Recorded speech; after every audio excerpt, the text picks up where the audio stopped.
News फटाफट एक जीवन। रिपोर्टर सुरेंद्र इंदौर। वहाँ उन्होंने कहा कि भाई केंद्र में उनकी सरकार है और राज्य में उनकी सरकार है। अगर विपक्ष का चेयरमैन बन जाता है तो उसको हम विकास नहीं करने देंगे। लोकतंत्र में जब बाबा साहब ने ये संविधान बनाया था तो इसमें पक्ष और विपक्ष को रखा था। अगर आप विपक्ष को चाहते ही नहीं हो तो चुनाव कराने की जरूरत क्या है? आप चेयरमैन इलेक्ट ही करने लग जाओ। डायरेक्ट ही आप कह दो भाई इसको हमें चेयरमैन बनाना है। जब आप विपक्ष को एक तरह से पूरी तरह से ख़त्म करना चाहते हैं, इसका मतलब ये हो गया। और कांग्रेस पार्टी के कार्यकर्ताओं को उन्होंने ये कहा कि ये तो भौं भौं करते हैं। तो मुझे लगता है जिन शब्दों का वो प्रयोग कर रहे हैं, इतनी बार सांसद रहने का इतनी बड़ी उनकी विरासत रही है, मैं कहता हूँ उनको कड़ी शब्दों में उनकी निंदा भी करता हूँ। और एक हमारे कल विधायक जी थे, जिस तरह से उनको मुद्दे पे उन्होंने बिठाया हुआ था एक चुने हुए प्रतिनिधि को, मुझे लगता है पहले उन्होंने लक्ष्मण जी के साथ ये किया, फिर इन्होंने अनिल जी के साथ ये किया।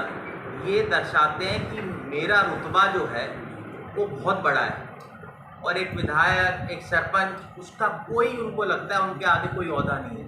मुझे लगता है जनता को इनको इसका सबक सिखाना चाहिए कि भाई किन शब्दों का वो प्रयोग करते हैं और किस तरह की उनकी कार्यशैली है, ये बहुत निंदनीय है।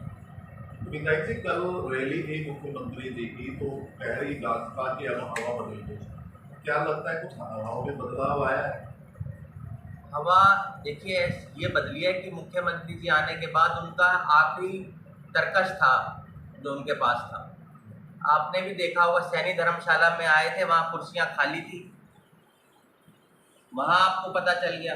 फिर रामगढ़ भगवानपुर में जो आखिरी तीर था उन्होंने वो सांसद जी के ऊपर चला गए।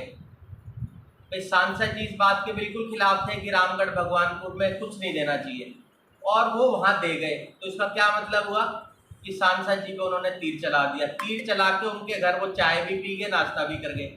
तो 2 बार कर गए उनके ऊपर। जले के ऊपर जो नमक छिड़कने का काम है वो वहाँ वो करके चले गए। और फिर वो नगर पाल हमारे चुनाव है वहाँ गए, वहाँ भीड़ नहीं उनसे जुटी।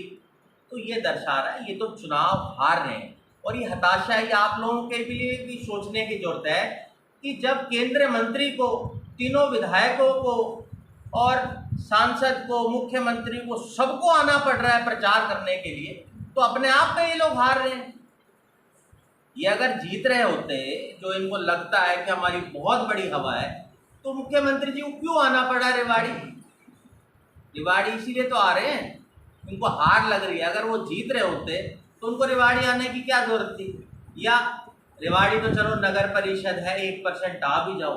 नगर पालिका में भी मुख्यमंत्री रोड शो कर रहा है।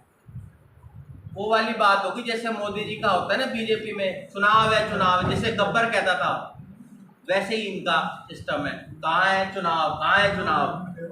इसी तरह ये भी हर जगह पहुंच जाते हैं, पर इसका जवाब जनता इनको जरूर देगी। आपके भी अगर जैसे मुख्यमंत्री जा रहे हैं तो कोई प्रोग्राम है आपके लिए आपका या कोई और? नहीं, आएंगे बहुत जल्द। 5 तारीख को हमारा शैलजा जी का भी कार्यक्रम है रेवाड़ी के अंदर, और भी हमारे कार्यक्रम धीरे धीरे करके आपको रूपरेखा आ जाएगी। आज अशोक अरोड़ा जी 7 तारीख को आ रहे हैं, अशोक अरोड़ा जी भी आ रहे हैं, और भी सबसे हमारी बात चल रही है। आज 6 बजे आ रही है।